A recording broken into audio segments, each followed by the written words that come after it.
HTML headings, HTML paragraphs, HTML images और HTML link। तो इस एपिसोड में मैं आपको उन्हें लाइव करके दिखाऊंगी। तो चलिए शुरू करते हैं। तो एपिसोड 1 में हमने सबसे पहले पढ़ा था HTML headings। HTML headings में हमारे 6 headings आती हैं, H1, H2, H3, H4, H5 और H6। ये सारी डिसेंडिंग ऑर्डर में होती हैं। सबसे बड़ा H1, फिर H2, फिर H3, फिर H4 और फिर H6 ऐसे होता है।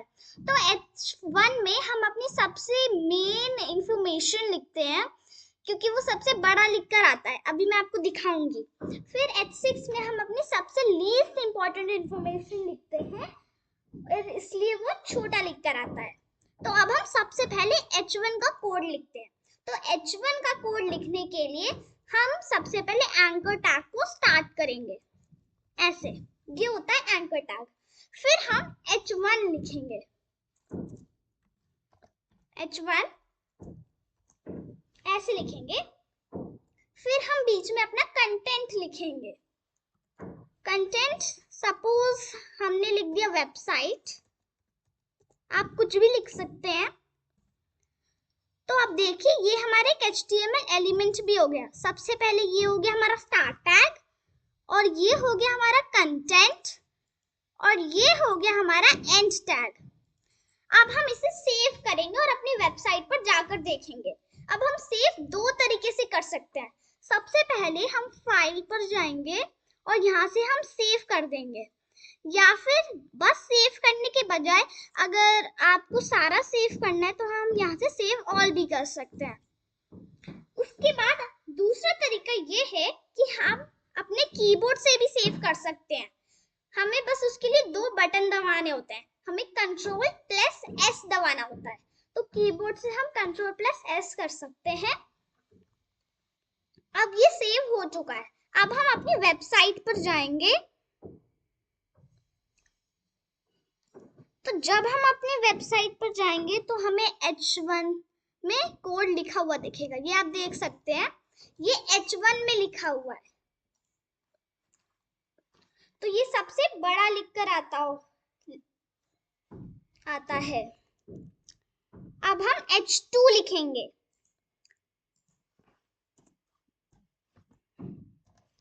H2 इसमें भी हम बीच में वेबसाइट ही लिख देते हैं। H3 भी अभी लिख लेते हैं, फिर हम एक साथ रिजल्ट देखेंगे। H3 और इसमें हम क्या लिखेंगे, वेबसाइट। हम चलिए अब सेव कर देते हैं।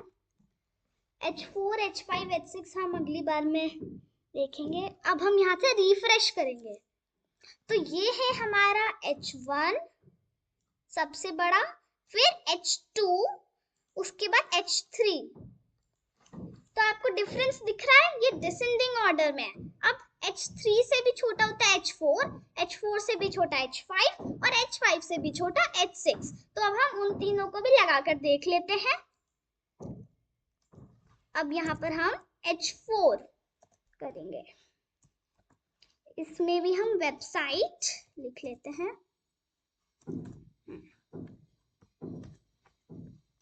अभी मैं जो भी सेव कर रही हूँ वो मैं सारा कीबोर्ड से कर रही हूँ। अब रिफ्रेश करेंगे तो ये देखिए H4 का भी आ गया। अब H5 और H6 भी लगाकर देख लेते हैं। H5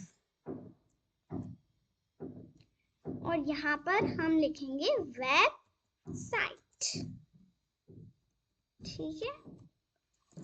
अब हम यहाँ पर H6 करेंगे, H6 का कोड।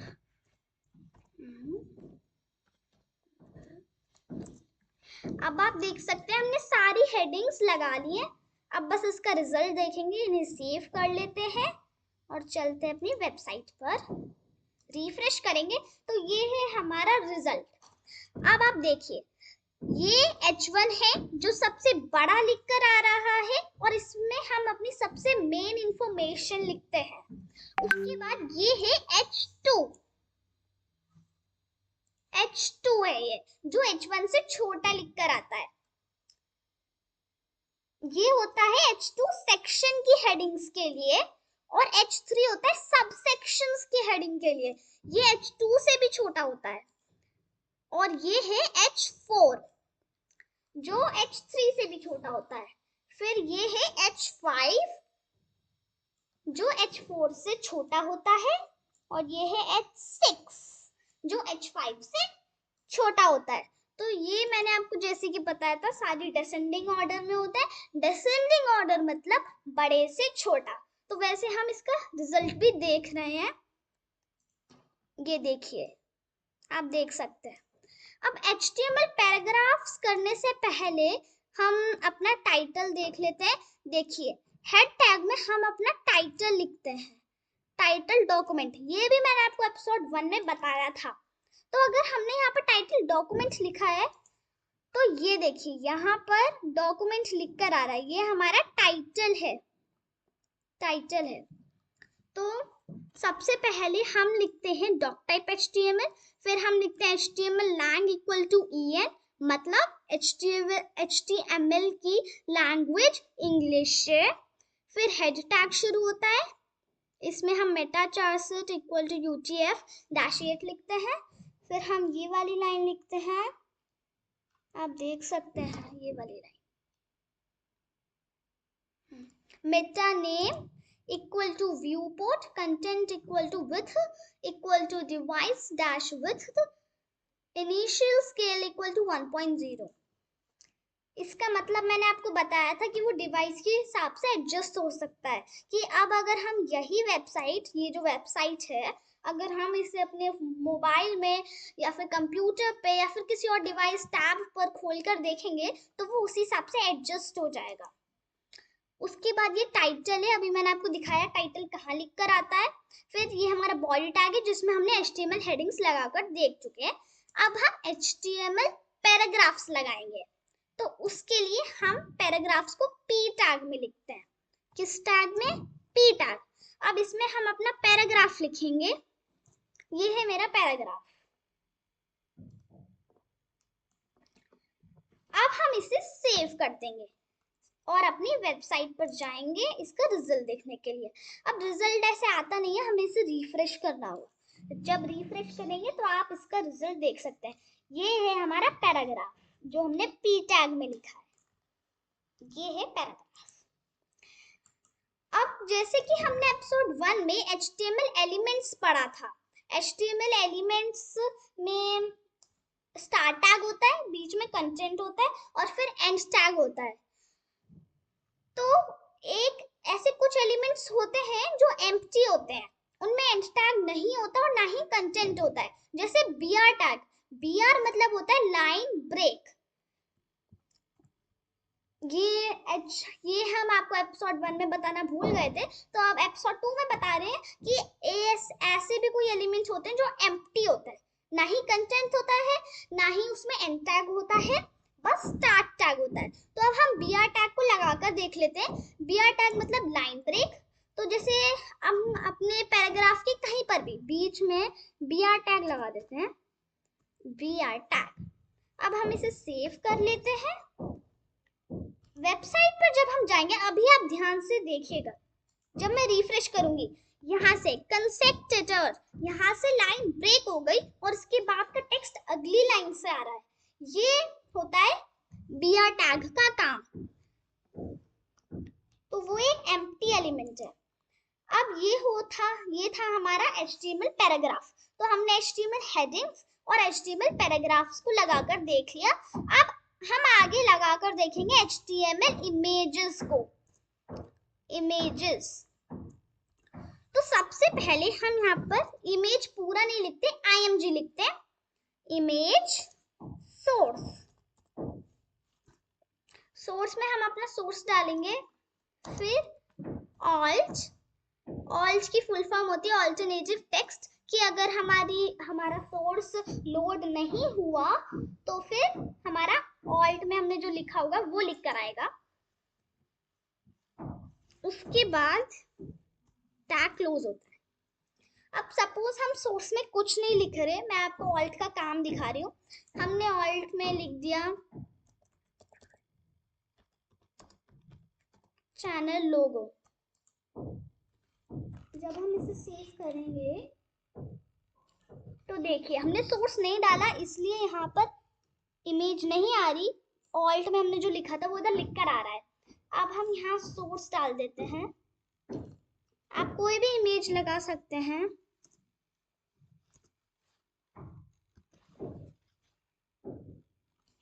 अब हम यहाँ पर रिफ्रेश करेंगे। देखिए इमेज आ गई है। अब ऑल्ट का टेक्स्ट नहीं आ रहा क्योंकि इमेज यहाँ पर अवेलेबल है। तो ये मेरे चैनल का लोगो है। मैं आपको वापस याद दिला रही हूँ, चैनल को लाइक शेयर और सब्सक्राइब जरूर करिएगा। तो अब हम पढ़ेंगे HTML लिंक्स, पर उससे पहले एक और चीज, हम अपनी इमेज का विड्थ और हाइट को बदल सकते हैं।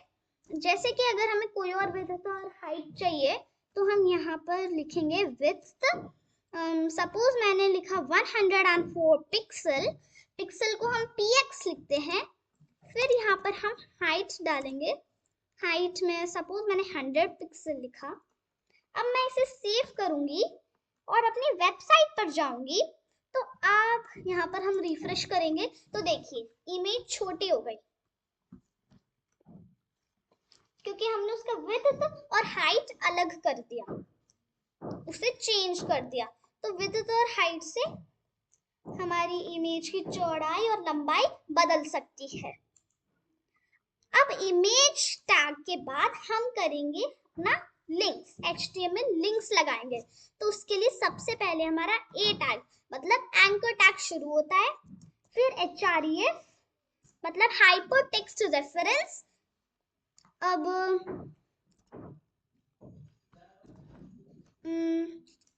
अभी मैं यहाँ पर लिंक डालूंगी। अभी इसे क्लोज करते हैं टैग को और बीच में सपोज हम लिख देते हैं गूगल। हमने लिखा यहाँ पर गूगल। अब यहाँ पर लिंक लिखते हैं तो हम यहाँ पर गूगल की लिंक लिखेंगे, गूगल की। तो यहाँ पर जैसे मैंने गूगल लिखा, मैं यहाँ पर गूगल की लिंक डाल देती हूँ और उसका आपको रिजल्ट दिखाती हूँ। गूगल की लिंक ये होती है। गूगल की लिंक आप अपने पर से लिख सकते हैं या फिर खुद गूगल पर सर्च मार लीजिए। अब हम इसे यहाँ से सेव करेंगे, वेबसाइट पर जाएंगे, इसे रिफ्रेश करेंगे। अब ये गूगल का बटन आ रहा है। अब हम इस पे क्लिक करेंगे तो हम गूगल पर पहुंच जाएंगे। ये रहा गूगल, क्योंकि हमने लिंक गूगल की डाली थी। तो प्रीवियस वीडियो में हमने इतना ही पढ़ा था और वो सब मैंने आपको लगा के दिखा चुका। अभी वापस से हम देख लेते हैं हमने क्या क्या पढ़ा आज। तो सबसे पहले हमने पढ़ा, सबसे पहले आता है doctype HTML, फिर HTML lang equal to EN मतलब HTML की लैंग्वेज इंग्लिश है, हम इसे हिंदी भी कर सकते हैं HI लगाकर। फिर ये हेड टैग शुरू हुआ और हेड टैग क्लोज हुआ। हेड टैग में हम पेज की इंफॉर्मेशन को लिखते हैं। जैसे कि ये है पेज की इंफॉर्मेशन, इसमें हमने ये सब लिखा है। Meta 64 equal to UTF-8, meta name equal to viewport, content equal to width equal to device dash width, initial scale equal to 1.0। इसका मतलब मैंने आपको बताया था कि ये हमारे डिवाइस के हिसाब से एडजस्ट हो जाता है। अगर यही वेबसाइट जो भी हमने बनाई है, वैसे हमें ये पूरी बनी हुई वेबसाइट नहीं है, अभी हमने इसमें कुछ नहीं करा, बस मैंने आपको बनाकर दिखाया। अगर जब हमारी पूरी कंप्लीट वेबसाइट बन जाएगी और हम इसे दूसरे डिवाइस पे खोलना चाहेंगे, जैसे अपने मोबाइल पर, अपने टैब पर या फिर कंप्यूटर, लैपटॉप, जहां पर भी खोलना है, तो वो स्क्रीन के हिसाब से एडजस्ट हो जाएगा। तो ये मतलब होता है इस वाली लाइन का, मेटा नेम व्यूपोर्ट, इस लाइन का मतलब ये होता है। उसके बाद हमारा आता है टाइटल। टाइटल में हमने डॉक्यूमेंट लिखा है, मैंने आपको दिखाया था, ये लिख कर आ रहा है टाइटल हमारा डॉक्यूमेंट। तो यहाँ पर अब हमारा बॉडी टैग शुरू होता है, जिसमें सबसे पहले हमने HTML हेडिंग्स लगाई जो कि H1, H2, H3, H4, H5 और H6 होती हैं। और उसका रिजल्ट आपको यहाँ दिख रहा है। ये है हमारी सारी हेडिंग्स, और उसके बाद इन हेडिंग्स के बाद हमारा आता है पी टैग। ये है हमारा पैराग्राफ टैग, पी टैग। इसमें हमने अपना पैराग्राफ लिखा है और बीच में हमने बीआर टैग मतलब लाइन ब्रेक लगा दिया। तो चलिए मैं आपको वापस एक बार और बीआर टैग का रिजल्ट दिखा देती हूँ। जैसे हमने यहाँ पर सपोज एक बार और बीआर टैग लगाया मतलब लाइन ब्रेक। हम अगर इसे सेव करेंगे, अपनी वेबसाइट पर जाएंगे, तो देखिए यहाँ से भी लाइन ब्रेक हो गया, लेओडेंटियम, इस यहाँ से भी लाइन ब्रेक हो गया। उसके बाद हमारा ये है इमेज, HTML इमेज। सबसे पहले हमने इसमें अपना सोर्स डाला, इमेज में हमने अपना सोर्स डाला, फिर हमने ऑल्ट डाला मतलब ऑल्टरनेटिव टेक्स्ट, फिर हमने विड्थ और हाइट डाली जो हमें डालना जरूरी होता है, नहीं तो हमारी इमेज छोटी बड़ी हो सकती है। हम उसे बताना चाहते हैं कि इतनी की ऊंचाई होनी चाहिए और इतनी चौड़ाई। उसके बाद हमने पढ़ा था HTML लिंक्स, जिसमें सबसे पहले एंकर टैग शुरू होता है, फिर HREF मतलब हाइपर टेक्स्ट रेफरेंस आता है, उसमें हमने गूगल की लिंक डाल दी और यहाँ पर ए टैग क्लोज हुआ। और ए टैग क्लोज होने और ए टैग बंद होने के बीच में हमने यहाँ पर गूगल लिखा है। क्या लिखा है? गूगल। फिर हमारा यहाँ पर बॉडी टैग क्लोज हुआ और HTML टैग क्लोज हुआ। तो ये था हमने जो आज के वीडियो में पढ़ा और इसका फुल रिजल्ट ये है। आज के पूरे वीडियो में हमने HTML headings, HTML paragraph, HTML images और HTML लिंक्स पढ़ी। ऐसे और वीडियो देखने के लिए चैनल को लाइक, शेयर और सब्सक्राइब जरूर करिएगा। धन्यवाद।